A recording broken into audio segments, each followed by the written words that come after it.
শীত শীত শীত শীত চলে আসলো আর গ্রামে একটু বেশিই ঠান্ডা লাগতেছে।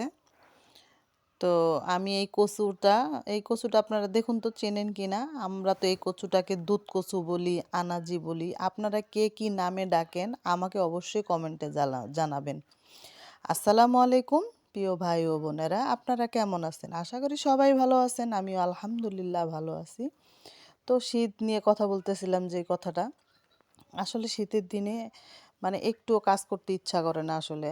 তো আমি এই কচুগুলা রান্না করব।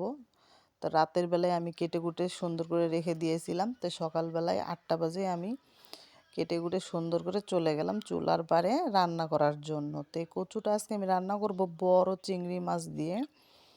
তো চিংড়ি মাছ দিয়ে মানে চিংড়ি মাছের যে ছোকলা থাকে না, ছোকলাটা বেটে ওটার রস নিয়েছি, আর কিছু চিংড়ি মাছও দিয়েছি।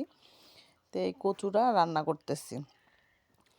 তো এই কচুটা আপনারা, আমি জানি না খেয়েছেন কি না, মানে এতটা ভালো হয় কি আর বলবো। তো এখানে আমি প্রথমে পেঁয়াজ বাটা দিয়েছি, হলুদের গুঁড়া, মরিচের গুঁড়া, মানে ধইনার গুঁড়া, সব কিছু কম পরিমাণ দিয়ে সব কিছু মশলা কষিয়ে তারপরে কচুটা আমি ছেড়ে দিলাম। আর এই যে দেখুন, একটু ঢেকে দেওয়ার পরেই নরম হয়ে গেছে। কচুটা এত সুন্দর হয়েছে কি আর বলবো। তো আমার আজকে দুপুরবেলার মেনুতে ছিল এই কচু আর হচ্ছে ইলিশ মাছ দিয়ে কলা। তো প্রতিদিনের মতোই আমি মানে দুপুরের মানে যেই রান্নাগুলো করি সেগুলোই আপনাদের সাথে একটু শেয়ার করার চেষ্টা করি। তো দেখুন কচুটা কালারটা এত সুন্দর কি আর বলবো। আর গ্রামের শীতের কথা তো আর বলবেনই না, কারণ এখানে এতটা শীত লাগে কোনো কিছু করতে ইচ্ছা করে না। তো এরকম করতে করতেই সকালবেলা চলে গেছি রান্না করতে। তো আমার কচুটা ওদিক দিয়ে রান্না হয়ে গেল অলরেডি, আর ভাত হয়ে গেছে। এখন আমি এই যে কলার তরকারিটা রান্না করব।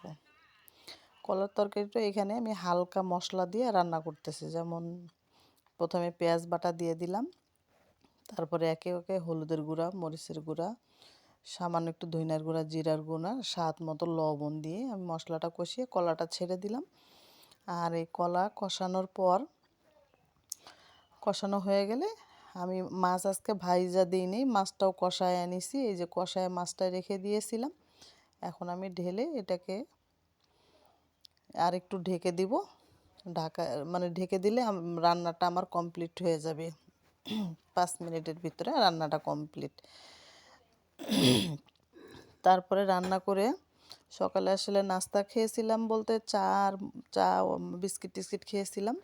তারপরে রান্না করে 11টা বাজে খেতে আসলাম। মানে সামান্য কিছু ভাত খেয়ে নিই। তো খেতে এসে আমি যে দেখুন কচুটা দিয়ে খেয়েছি, আপনাদের সাথে একটু শেয়ার করতেছি যে কচুটা কতটা ভালো ছিল কি আর বলবো। আপনারা মানে আপু আর ভাইয়েরা, জানি না এই কচুটা যদি খেয়েও থাকেন আমাকে অবশ্যই কমেন্টে জানাবেন এই কচুটা আসলে আপনারা কি নামে ডাকেন। আমরা তো বললামই দুধ কচু আর আনাজি কচু বলি। কচুটা অনেকটা টেস্ট হয়েছিল, আমার খেয়ে অনেক ভালো লাগছে। তো এই তো ছিল আমার আজকের রান্নাবাড়া, আর কি বলবো। তো আমার খেয়ে তো অনেক ভালো লাগছে। আপনারা কখনো খাইছেন কিনা আমাকে অবশ্যই কমেন্টে জানাবেন। আর আমার পাশে থেকে আমাকে লাইক কমেন্ট করে আমাকে এগিয়ে যাওয়ার জন্য সাহায্য করবেন। আমরা ফেসবুকে যারা কাজ করি, অন্যজনের সাহায্য ছাড়া আমরা এগিয়ে যাওয়া সম্ভব না। তাই আমরা একজনকে আরেকজন সাহায্য করব, এইটাই।